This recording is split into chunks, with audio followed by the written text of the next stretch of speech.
अशुभ मंशा से किए हुए कर्म का फल भी अशुभ ही होता है।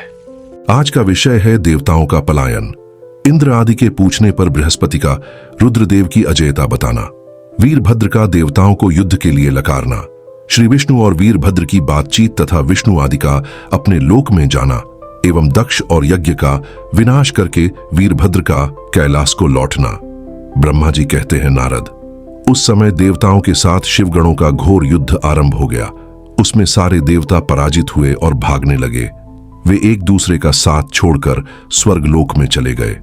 उस समय केवल महाबली इंद्र आदि लोकपाल ही उस दारुण संग्राम में धैर्य धारण करके उत्सुकता पूर्वक खड़े रहे। तदनंतर इंद्र आदि सब देवता मिलकर उस सम्रांगण में बृहस्पति जी को विनीत भाव से नमस्कार करके पूछने लगे।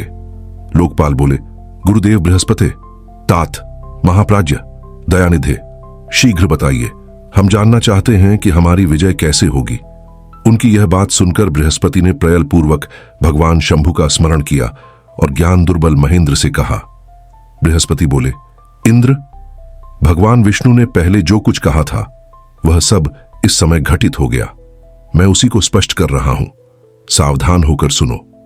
समस्त कर्मों का फल देने वाला जो कोई ईश्वर है वह कर्ता का ही आश्रय लेता है। कर्म करने वाले को ही उस कर्म का फल देता है। जो कर्म करता ही नहीं, उसको फल देने में वह भी समर्थ नहीं है।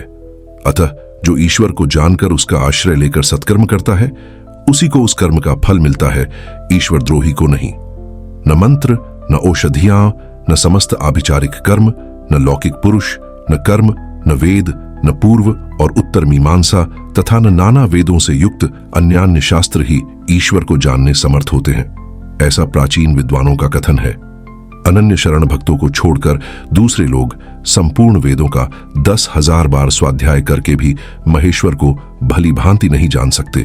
यह महाश्रुति का कथन है। अवश्य भगवान शिव के अनुग्रह से ही सर्वथा शांत, निर्विकार एवं उत्तम दृष्टि से सदाशिव के तत्व का साक्षात्कार ज्ञान हो सकता है। सुरेश्वर, क्या कर्तव्य है और क्या अकर्तव्य, इसका विवेचन करना अभीष्ट होने पर मैं जो इसमें सिद्धि का उत्तम अंश है उसी का प्रतिपादन करूंगा। तुम अपने हित के लिए उसे ध्यान देकर सुनो। इंद्र, तुम लोकपालों के साथ आज नादान बनकर दक्ष यज्ञ में आ गए। बताओ तो यहां क्या पराक्रम करोगे? भगवान रुद्र जिनके सहायक हैं, ऐसे ये परम क्रोधी रुद्रगण इस यज्ञ में विघ्न डालने के लिए आए हैं और अपना काम पूरा करेंगे, इसमें संशय नहीं है। मैं सत्य सत्य कहता है कि इस यज्ञ के विघ्न का निवारण करने के लिए वस्तुतः तुम में से किसी के पास भी सर्वथा कोई उपाय नहीं है। बृहस्पति की यह बात सुनकर वे इंद्र सहित समस्त लोकपाल बड़ी चिंता में पड़ गए।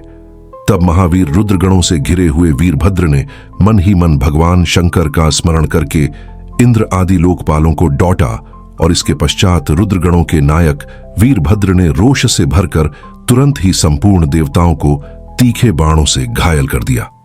उन बाणों की चोट खाकर इंद्र आदि समस्त सरेश्वर भागते हुए 10 दिशाओं में चले गए। जब लोकपाल चले गए और देवता भाग खड़े हुए, तब वीरभद्र अपने गणों के साथ यज्ञशाला के समीप गए। उस समय वहां विद्यमान समस्त अरशी अत्यंत भयभीत हो परमेश्वर श्रीहरि से रक्षा की प्रार्थना करने के लिए सहसा नतमस्तक हो शीघ्र बोले, देवदेव, रमानाथ, सर्वेश्वर, महाप्रभु, आप दक्ष के यज्ञ की रक्षा कीजिए। आप ही यज्ञ हैं, इसमें संशय नहीं है। यज्ञ आपका कर्म, रूप और अंग है। आप यज्ञ के रक्षक हैं, अतः दक्ष यज्ञ की रक्षा कीजिए। आपके सिवा दूसरा कोई इसका रक्षक नहीं है। ब्रह्मा जी कहते हैं, नारद, ऋषियों का यह वचन सुनकर मेरे सहित भगवान विष्णु वीरभद्र के साथ युद्ध करने की इच्छा से चले। श्री हरि को युद्ध के लिए उद्यत देख शत्रुमर्दन वीरभद्र, जो वीर प्रमथगणों से घिरे हुए थे, कड़े शब्दों में भगवान विष्णु को डांटने लगे। ब्रह्मा जी कहते हैं, नारद, वीरभद्र की यह बात सुनकर बुद्धिमान देवेश्वर विष्णु वहां प्रसन्नता पूर्वक हंसते हुए बोले। श्री विष्णु ने कहा, वीरभद्र, आज तुम्हारे सामने मैं जो कुछ कहता हूं उसे सुनो। मैं भगवान शंकर का सेवक हूं। तुम मुझे रुद्रदेव से विमुख न कहो। दक्ष अज्ञानी है, कर्मकांड में ही इसकी निष्ठा है। इसने मूर्तावश पहले मुझसे बारंबार अपने यज्ञ में चलने के लिए प्रार्थना की थी।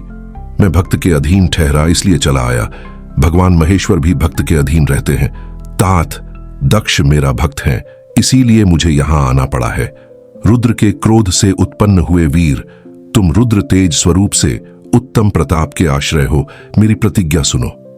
मैं तुम्हें आगे बढ़ने से रोकता हूं और तुम मुझे रोको। परिणाम वही होगा जो होने वाला होगा। मैं पराक्रम। ब्रह्मा जी कहते हैं, नारद, भगवान विष्णु के ऐसा कहने पर महाबाहु वीरभद्र हंसकर बोला, आप मेरे प्रभु के प्रिय भक्त हैं, यह जानकर मुझे बड़ी प्रसन्नता हुई है।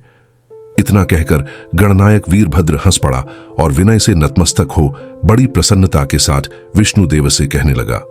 वीरभद्र ने कहा, महाप्रभु, मैंने आपके भाव की परीक्षा के लिए कड़ी बातें कही थीं।